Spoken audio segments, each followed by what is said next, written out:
Peace, my beautiful family. Welcome to the Omo Show. I'm Omo, the Afrocentric creatress, here to raise the vibrations of the entire Black nation. Yeah. So, I've had many questions asked to me about my own beliefs when it comes to relationships, my ideal relationship structure, that type of thing. So I finally decided to come to you all with this story. I don't know if I've expressed this in any of my other videos. I really don't remember. So y'all just let me know if I have already. But I'm sure I haven't explained it to this extent and the reasonings and stuff like that. I don't even know how long this video is going to be. But if I don't answer any of your questions in this video, I definitely encourage you to leave a comment below and just let me know what your questions is. I know everyone's not going to agree with my perspectives and my own philosophies, and this video is not here for you to agree or disagree or whatever. It's here to just tell you about me. That ain't nothing to agree or disagree about. It just is what it is. So here we go. So throughout my life, right, I come from a matriarchal family. All the women in my family who are older than me, none of them are married. All of them raised their children by themselves. Maybe there was a man in the picture at one point, but he never stuck around. So again, these are ideas that I seen growing up. So again, I believe that a lot of my perception may have been when I was born, or things that I was born believing, but also I feel like my life experiences play a big role in where I am now and what I think about relationships. So anyways, since then, when I was younger, I always had this thing where I just could not believe that people could be married for say 20, 10, 5, 10, 20, 30, it don't matter. I did not believe that people could be married for that long or any length of time for real that seems reasonable and never had cheated. Never have done anything outside of their relationship. Never even thought about it. Like all these things, even because at that time I consider myself to be a Christian, or at least I have a Christian background. I come from a Christian family. And with that being said, you know, they'll say stuff like, even you lusting about another person, like even your thoughts are sinful if you're thinking about someone else. Like that's adultery even when you're having a thought about somebody else. Like that's what they used to say, and I'm like, damn, the thought? That don't, how is that even possible? You know, like for so long, I just don't, it still doesn't make any sense to me. But again, if I know there are people out here who got parents who've been married for 30 plus years and they believe wholeheartedly that it can be. And maybe it can. I'm just telling you. I don't believe it. Even if they've been married for 30 plus years, maybe there are things that they don't discuss that's happened within their relationship. Maybe they haven't even discussed it with each other. But I don't know. To me, it just seems like something has had to happen within those 30 years to make, you know, a level of distrust be able to become a thing because of, you know, your actions or inactions or whatever the case may be. With that being said, I always had this idea, which is kind of what related to me formulating these ideas as I came along my journey, right? So, yes, I have a father who is, yes, a cheater. So that has a lot to do with it as well, you know? It just, yeah, that had a lot to do with it. So anyway, let's just move forward because I'm not going to try to backtrack all my steps as to how I got to this point. But I used to participate in monogamous relationships, right? I used to participate in monogamous relationships. I used to participate in monogamous relationships. And with that, I'll be honest and say that I wasn't the most faithful to any of my past relationships. Sorry to y'all who might be watching who used to be with me. But I'm saying, and it doesn't necessarily mean that I did something super bad. But what I'm saying is that I wasn't super faithful to any of my past relationships that were built on monogamy.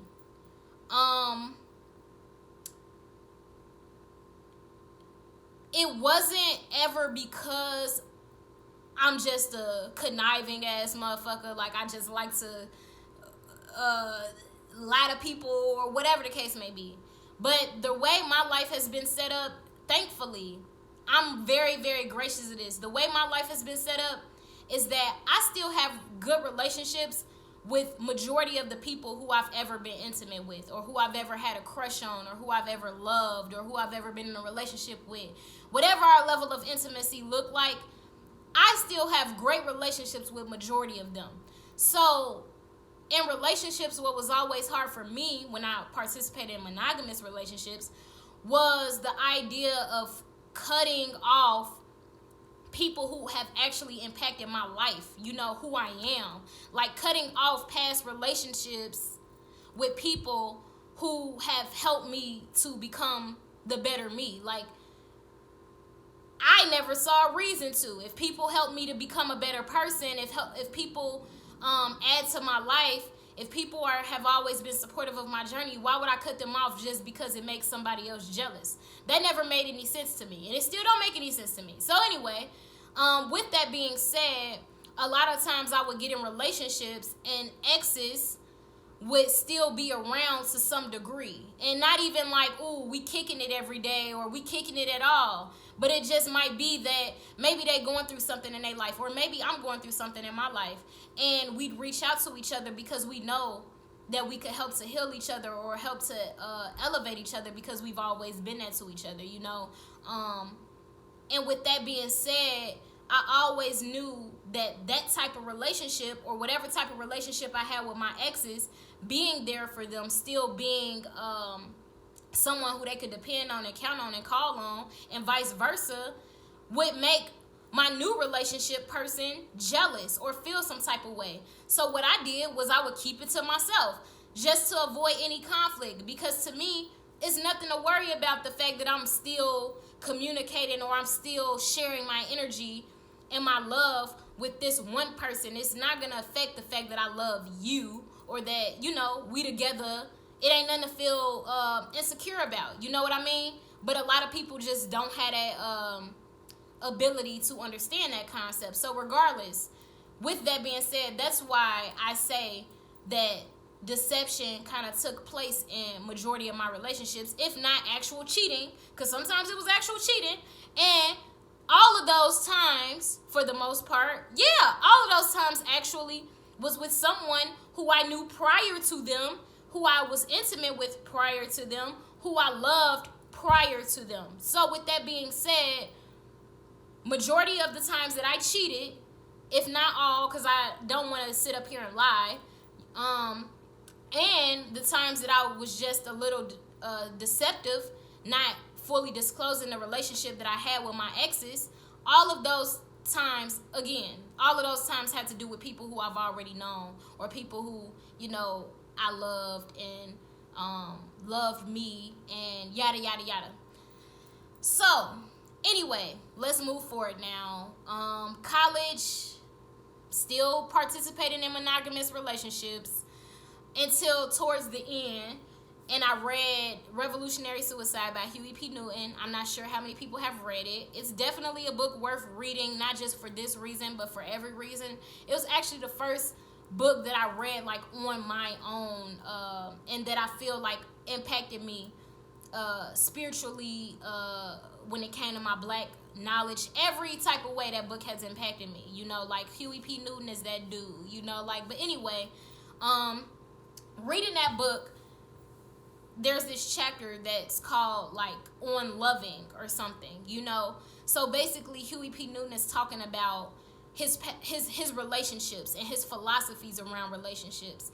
And his whole philosophy was called non-possessive love, / is called non-possessive love. And I'm sure that there are other people who have this philosophy or this wording, this jargon for it. But I'm telling you how I became acquainted with it was through Huey P. Newton. He talked about non-possessive love, and he talked about, to him, loving someone meant you were non-possessive with that person because you realized that this person was so great. And I'm very much generalizing, and I'm probably adding my own opinions to it because I honestly can't remember what he said verbatim because that was like 4 years ago that I read the book. But either way, he was just basically saying how you can't expect that other people aren't going to love them too, you know. And if you love this person so much, then you should be okay with other people loving them and you loving them, and know that you're secure in your position when it comes to that person. So anyway, he talks about how he's had relationships with women in a non-possessive way and manner, and these women would come over all together and they'd all watch TV together, or they'd all do whatever activities that they would do together. Of course, some of them didn't last. Some of them couldn't deal with the type of relationship that it was that he wanted to have. And that's that. But it also didn't influence the fact that that's the way he wanted to maneuver, and that's the way that was what he believed in. And even as much as he expected them to be that way with him, non-possessive lovers, he was also non-possessive lovers with them, you know. So anyway, reading that chapter opened up this entire new world to me that I didn't know existed. You know, it made me realize that everything that I felt growing up, all of my beliefs when it came to relationship, even my lack of not even being able to be in a monogamous relationship, but not wanting to be in a monogamous relationship, not believing in a monogamous relationship, not ideally seeing that to be my way, like all of this was so aligned with what Huey P. Newton was writing about. And it was that confirmation to me that these type of relationships do exist and they can exist. And this has nothing to do with, or this exists, non-possessive love is not the same as polygamy. You know, at least when polygamy has been presented to me, it's been a man having multiple wives, you know, or the man being able to have multiple wives and multiple children's mothers and stuff like that. But it hasn't been able to be the same for the woman. And I definitely understand the reasons behind polygamy, which I'm not against. If that's how if that is people's relationship philosophies, do you, boo-boo? You know, and at the end of the day, like the philosophies around that, at least what I hear a lot of times, have to do more with wealth, you know, having generational wealth, establishing a strong unit, and a strong base being the man, and then queens surrounding that foundation, and queens surrounding the children. I get that, you know, and it makes sense to me. And for those who participate in polygamy, it ain't nothing against y'all at all. Like, I'm down for poly in, you know, its many forms. And for me, as a non-possessive lover, as a polyamorous being, because polyamory wasn't something that I became acquainted to until later down the line. Non-possessive love was like my understanding of what my beliefs was. But anyway, under this idea of polyamory and non-possessive love, that's you, anyone that's in a relationship. It's not based off of actual strategy or trying to strategize for the future and your future children, and you know, just having one base. It's not really built in that as much as it is, to me, for me, I should say, it's built in ultimate spiritual enlightenment and attainment. You know, for me to be non-possessive with all things, non-possessive with material things, non-possessive with people, non-possessive with even myself and what I believe to be myself. So that means my hair, that means my skin, that means where I come from. You know, every part of my ego, every part of my physical self, every part of my tangible self, releasing those ideas that is me, or that I possess those things, instead of just believing of myself to be a spiritual being that doesn't possess anything at all, but is just living a human experience. That's like the ultimate goal, is to realize that literally there's nothing in this world that I possess I don't possess anything. At least my spirit doesn't possess anything. My ego, like this body, may have some possessions like skin color, hair, eye color, those types of things. I have possessions in those ways, at least this body does. But I'm not my body, and neither are people. Everyone in this world who are living, interacting on a day-to-day basis are only spirits that came down to earth for more than the purpose of just being with you, being your companion, being X and Y's mom, being X and Y's child. They came with their own purpose. You feel me?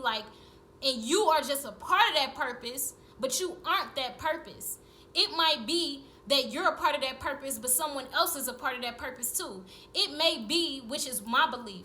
My belief has always been, there's not one person that's meant to help me reach my level. Not just one. It's not just one person who I feel that I'm supposed to be with to help me reach my level. I feel like the way my life has been and the way that it will continue to be is that I will come into contact with people. As I experience more things, I'm going to come into contact with more people who are going to keep adding to who I am just through the inspiration that they give me and elevation that they give me in whatever way that looks. And at the end of the day, I feel like with monogamous relationships, a lot of times for me, I feel like it restricts our ultimate development, our ultimate level of spiritual, personal growth and attainment. Because at the end of the day, what you're doing is many times cutting off an entire gender or all of people that this person can interact with and become better from. And who said that God or the universe or the Almighty or whatever people believe in, who said that your girl's only places of growth was going to be from another woman and you? Who said that's supposed to be the way it is? What if it's other men who God is sending in her life and they're supposed to be there for her ultimate attainment and growth too, but because of you and y'all monogamous setup, she like, nah, I can't talk to you. With her thought of, my husband gonna get mad if I talk to him, so I can't even talk to him, even though I'm really, really feeling like he's intriguing right now, and I feel like he could really, really better me and add to my growth and even add to my purpose. But at the end of the day, I can't do it because I got a husband at home, and I just gotta fulfill that commitment of my responsibilities to that. So I ain't gonna grow. I'm gonna let him go past, even though God sent him in my life. I'm gonna just let him go past. So again, this isn't to knock anybody's views, but this is my way. This is the way that I perceive the world and the way I perceive monogamy, the way that I feel constricted with monogamy. Not only that, like, I'm a healer, I think that, and I'm an artist, and I think majority of artists, if not all, are healers and vice versa. So, and art meaning just to create, not even, it doesn't have to be this, what people normally think art is. But anyway, I think of myself as a healer and an artist. And one thing that I've realized about myself is that when I interact with other healers and artists, I'm very much drawn to these people. And a lot of them intrigue me. And the way that our relationship unfolds, it can be anything. It's like free flowing sometimes. It's like, it can be so free flowing. I don't even want to get no examples, but either way, it can be free flowing relationships. And that's just the way I like it. And not only that, that's the artistry part. Like, I'm intrigued by artists, and there is not going to be just one creative being that I'm going to be intrigued by and that be it. There's going to be other people that come into my life that add to the inspiration that I have inside of me, and the way that we interact within our relationship is going to be what it is, given that every relationship unfolds how it's supposed to unfold, and it should be organically. That's how I feel. Not something that we restrict or we push away as much as it should be organic. You know, as long as it's disciplined, of course, you know, or reasonable. But at the end of the day, I feel like it should be organic. So, the healer part of me, again, it kind of goes along with the artist part of me, is that the way that I heal people, the way that any of us heal people can look very different depending on the circumstance and the situation, right? So, sometimes I might be called over to someone who I love, you know, and they might be going through something, and all that they need is a hug, you know, or maybe they need a back rub, or maybe they need an embrace, a long embrace, you know, or maybe they just need their hand held, or maybe it goes further than that. And either way, any one of these options or all of these options somehow made them feel so much better, and also made you feel better as the healer that you are. And it needed to take place in order to make that person feel good. And I'm not gonna say needed to per se, but you know, it really helped that person feel better, you know. And with that, I feel like it's really important for people who get with me to know what my purpose is and know what that looks like. And that healing, being a healer, can look very different in different situations and circumstances. And I don't want to feel restricted in how I'm able to heal people, or how I'm able to practice my healing skills, you know, just because of your pride or your insecurity, you know. So then, you know, so that's that, you know. And I feel like sometimes people feel that when people talk about poly relationships or their beliefs or why they're poly, people feel like they're taking a cop-out view of life, or that they're not trying to commit themselves, or, you know, have negative perceptions or make excuses for why they cheat, or, you know, people have all types of ideas when it comes to poly, and that being a cop-out is a lot of times what I hear.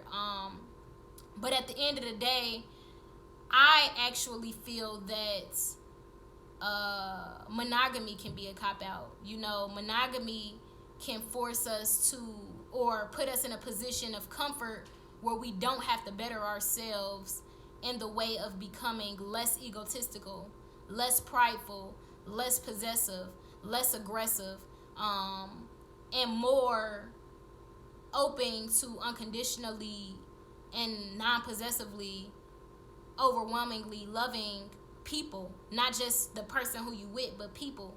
You know, actually getting to know the other person who your partner loves. You know, seeing why they love them, and actually learning from that other person, because clearly if your partner is learning and growing and loving something about this person, it must be that it's something lovable, learnable from these people, you know. And actually being open to that collaboration, open to union, you know, between all people. Not just, again, this has nothing to do with polygamy. I'm not just talking about me and another queen, or me and another sister.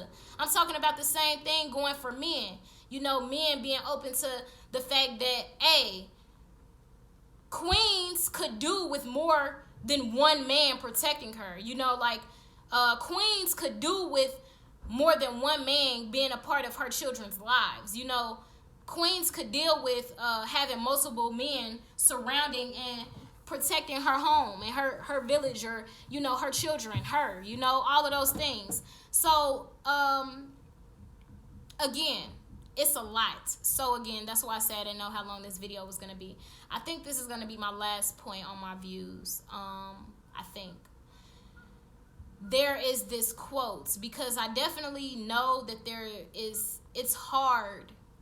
Like, non-possessive love is not an easy thing to enact, especially in the beginning. Like, being in your first poly relationship or your first couple or whatever, like, when it's being enacted at first, it can be difficult, especially because many of us are coming from this monogamous background or monogamous expectations, and this is us literally deconstructing our old views of what relationships are supposed to look like and be like, and reconstructing new ones based off of what we would ideally like to see, but also what could work the best and what's supposed to be. You know, what you believe in your spirit is supposed to be how we interact with people, you know, like, so with that being said, you know, my last point, so around that, a lot of, because this is not my last point, this is my second to last point, the point that I'm on right now, and then I have one last point, which is like how I got through. So my point is that when I first started my journey of poly relationships or non-possessive love, there were moments, of course, that I felt jealous or some sense of jealousy or envy of other people in the picture. And the way that looks for me in a poly relationship outside of and not a monogamous relationship is, instead of telling that person, nah, you can't see that person, nah, I got a problem with that person, or nah, woo at the bam, boom, boom, boom. Instead of looking at it that way, when jealousy, pride, envy would arise in me, I would go inward and check my feelings. You know, I would question myself, like, why am I feeling some type of way right now? Do I have legit reason to feel some type of way? Is something being done to me? Or am I just feeling some type of way? Is this something worth bringing up as a concern? Or is this something that I am supposed to fight through or work through on my own? And, you know, is this just my ego talking right now? You know, like, so again, to have the concept or the idealist mind state of, I want to participate in polyamorous or non-possessive relationships, this is an ideal, you know, and at least for me, because I didn't come into the world, I didn't come into my family structure with this being a thing. It's an ideal that I'm constantly recreating myself in order to align with, you know, but it's not something that I came into as a child that already makes sense and that already flows naturally. I think that when it comes to my daughter and the next generations, maybe that's something that I can work on, or we can work on, not maybe, but that is something that we can work on. But at least for now, with this generation, with people who are coming into the ideas of poly, is not something that's that always gonna be easy, you know, right away. Sometimes it takes a lot of growing on our part and checking on our part in order for us to be moving forward in these relationships and to see them evolve and flourish in a way that they're supposed to. So that's that. My last point is this. I saw this quote once, and I'm sure everyone has seen this quote, and I feel like it's so much heavily related to this idea of non-possessive love. And the quote says something about, you know, if you see a pretty flower, you know, you don't just, when you're walking down the street and you see a pretty flower and you love this pretty flower, you just think it's so beautiful, you know, why would you just pick it? Why would you pick it out the ground and take it home with you just so that it can die? Just for you to be selfish, for you to have it and take it home and smell it for as long as you can, and just for no one else to have it? Why would you do that when it's gonna kill the flower? And also not only kill the flower, but make it so that other people can enjoy the flower. Why would you pick it? It's selfish. That's not love. You know, love is allowing other people to enjoy the flower, to walk past and also enjoy the flower. And not only that, for that flower to stay alive, because it's constantly being breathed on and loved on by all the people in the world that it was meant to. You know, that's why God put it here. You know, so if there's ever a time, at least that I'm rethinking, which is never a thing. I never rethink the idea of non-possessive love or polyamory, you know. But if there ever was a time, that's the quote right there that I will always go back to. You know, to me, it's not love when I'm not allowed, or if I'm not allowing other people to enjoy it, other people to feel what I feel, you know, all the greatness that I feel from something. If I'm not sharing it, you know, if I'm not willing to allow it to grow and become better and become more fulfilled by being more fulfilled by others, that's not real love. At least in my mind, in my definition, it's not real love.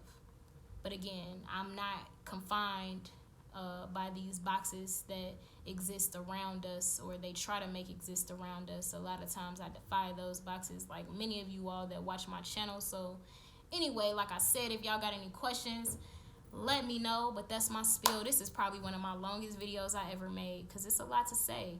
I would love to hear you all's perspectives. Are you in a poly relationship? Have you ever tried it out? How did it work out for you?